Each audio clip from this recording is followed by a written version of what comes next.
د سترې محکمې د مرکزي دیوانونو آمرینو او نورو اداري کارکوونکو ته د ظرفیت لوړونې سیمینار پیل شو. د سترې محکمې اجرااتو د ارزونې او ظرفیت لوړونې ریاست لخوا د مرکزي تمیز اړوند دیوانونو آمرینو او نورو اداري کارکوونکو ته نن شنبه د 1440 هجري شمسي کال د جمادی الاخره میاشتې 12 نیټه په مسلکي چارو کې د وړتیا لوړولو په موخه روزنیز سیمینار پیل شو. د یاد سیمینار د پرانیستې په موخه جوړه شوې غونډه کې چې د قرآن کریم د مبارک آیاتونو په تلاوت پیل شو، د سترې محکمې د نظامی محکم مرستیال محترم شیخ خیرجان خیرخوا صاحب، د کارکوونکو چارو عمومي رئیس محترم مولوی سیف الله آغا، د مالی او اداري چارو عمومي رئیس محترم مولوی کریم الله زاهد، د پلان او پالیسۍ رئیس محترم مولوی محمد جمعه فیضانی، د بهرنیو عامه اړیکو او مطبوعاتو رئیس محترم مولوی عبدالرحیم راشد، د استخدام او سوانحو رئیس محترم مفتی عبدالوارث سعید، د اجرااتو د ارزونې او ظرفیت لوړونې رئیس محترم حافظ نصیر احمد سیاد او نورو مسؤلینو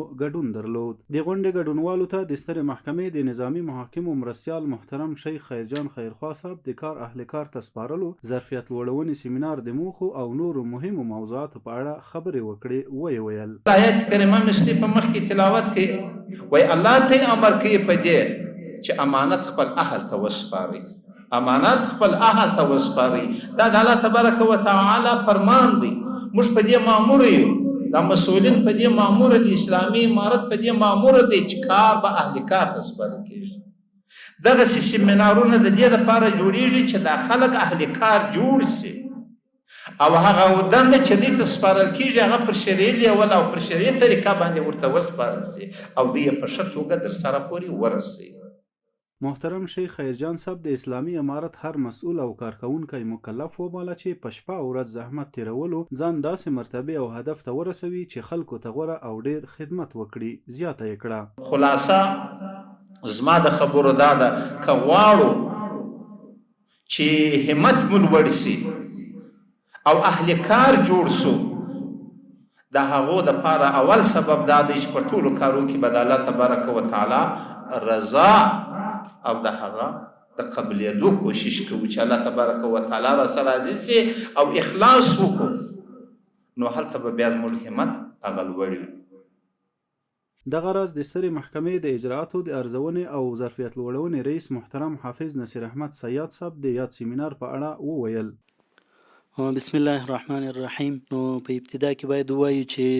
د سترې محکمې په انګړ کې چې د ارتقاء ظرفیت مربوط کنکس سمت موږ ورته وایو، په هغه کې به د مسلکي استادانو له طرفه څخه د سترې محکمې د تمیز مرکزي دیوانونو څخه 2 سیمینارونه موږ ولرو چې هغه به یوه هفته وخت ونیسي. نو په یوه هفته کې به نیمایي د 3م بست او د 6م بست کسانو ته دغه سیمینار په لار اچول کېږي او په 2م سیمینار کې به بیا په 2م هفته کې چې پیلېږي انشاءالله هغه به د 4م بست او د 5م بست مامورینو ته، نو چې 10 نفره دي او په سیم کې موږ د 2 نفر دپاره ګنجایش لرو، نو دا سیمینارونه به په لار اچول کېږي انشاءالله چې د محاکمو کارونه به هم د ځنډ او خنډ سره نه مخ کېږي. نیمایي مامورین به خپل کار مخته بیایي او نیمایي به په درس کې مصروف وي انشاءالله. محترم حافظ سیاد زیاته کړه موږ د سترې محکمې د ریاست ارتقاء ظرفیت او ارزیابي اجرات په پلان کې لري چې د مرکز کابل او ولسوالۍ په شمول د ټولو ولایتو دپاره